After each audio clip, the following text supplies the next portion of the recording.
So I'll be showing you how to restore or how to recover a deleted Instagram post.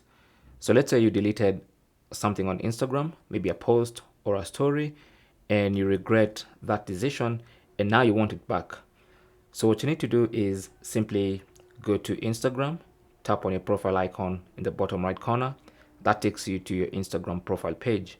Here, tap on the three lines in the top right corner, those three lines there, and this menu will pop up.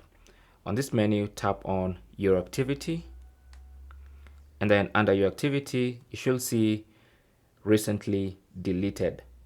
So tap on that, and then you're going to see your deleted posts, your recently deleted posts.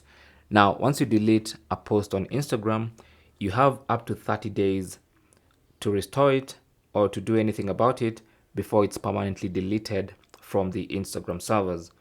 But as long as you're within that 30-day grace period, you can actually go back and restore. So we have posts here, and then we have stories here. So these are Instagram stories you've deleted. These are Instagram posts you've deleted. So to recover this one, for instance, simply tap on it. It has all the details, all the data, including location information.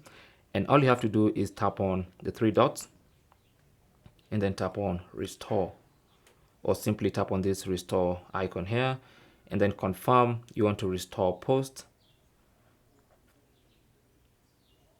And that post, as you can see, it's now restored. So now if you go back to our profile and refresh, you should see our post is now back on the Instagram profile. And that is basically how to restore a deleted Instagram post. It's literally as simple as that, as long as you're within the 30-day grace period. Thanks for watching. Leave your comments and questions down below, and good luck.